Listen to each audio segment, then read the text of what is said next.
Alamin naman natin ngayon ang sitwasyon sa Davao Oriental na malapit sa sentro ng Lindol. Makakausap natin sa linya ng telepono si Bril Montalvo ng News 5 Mindanao. Bril, kamusta kayo dyan? Anong sitwasyon ngayon? May nararamdaman ka pa bang aftershocks? Yes, Ruth. Kanina nga alas 9:43 ng umaga nang yanigi ng magnitude 7.4 na lindol ang bayan ng Manay sa Davao Oriental. Naramdaman din ang pagyanig sa mga kalapit na bayan. Dito, agad na pinalabas ang mga pasyente at bisita sa Davao Oriental Provincial Medical Center sa Mati City. Bumigay naman ang mga kisame sa Manay Fire Station sa Manay, Davao Oriental.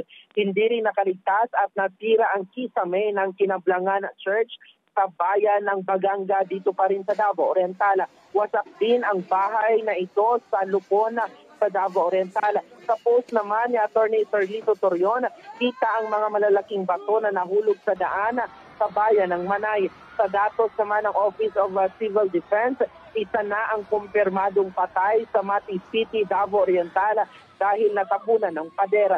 Nagsagawa din sila ng aerial inspection sa probinsya. Kinansela na rin ang tsunami warning na nauna nang inilabas ng PHIVOLCS. Sa ngayon, Ruth, patuloy pa rin ang isinasagawang assessment ng otoridad sa mga apektadong lugar dito sa Davao Oriental at sa mga kalapit na probinsya.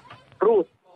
Bril, pakikwento nga sa amin, ikaw ba nasaan ka nang nagkaroon nitong lindol at anong obserbasyon mo ngayon dyan? Marami pa bang tao na nasa labas ng bahay? Ruth, alam mo, kanina ang umaga nang yumanig ang lindol ay nandoon kami sa loob mismo ng Digos City Police Station sa Davao del Sur dahil may ipapalo-up sana kaming isang police story doon. Pero sa kasagsagan ng aming interview ay biglang yumanig itong lindol at doon sa opisina sa loob ng Davao del Sur Digos City Police Office ay gumagalaw na yung mga kisame at maging mga flower vase at agad kaming lumabas doon sa open ground ng police station at nakita din natin kanina ang ating crew cab, itong ang sasakyan ng CV5 na gumagalaw din sa kasagsagan ng lindol at kalapit nitong Digos City Police Station ay ang Davao del Sur Provincial Office or Davao del Sur Provincial Hospital at nakita din natin doon ang mga pasyente na isa-isang inilalabas sa ospital dahil nga sa nangyaring lindol, Ruth. Yung follow-up ko lang yung tanong ko kanina na sa biyahe mo ba ngayon bago ka itong report mo, no? Nandyan ka na exactly ngayon sa Davao Oriental na ba? Anong nakita mo sa mga daanan? Anong obserbasyon mo sa mga kapatid natin dyan? Alam mo, tama ka nga dyan ay papunta na tayo doon nga sa Manay, Davao Oriental. Nandito na tayo sa boundary ng Davao de Oro at Davao Oriental. So papasok na tayo doon sa probinsya mismo. At nakita natin sa daan, normal naman ang sitwasyon, Ruth. At wala naman tayong nakikita aberya in terms sa traffic.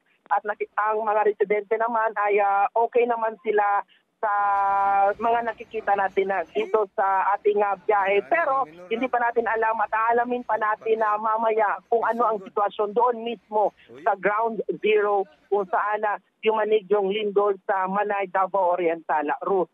Sige, ingat kayo dyan. Yan po ang Express Report ni Bril Montalvo ng News 5 Mindanao. Mga kapatid, Ruth Cabalco, para sa mabilis na pasada ng mga balitang dapat niyong malaman, mag-follow at mag-subscribe sa social media pages ng News 5.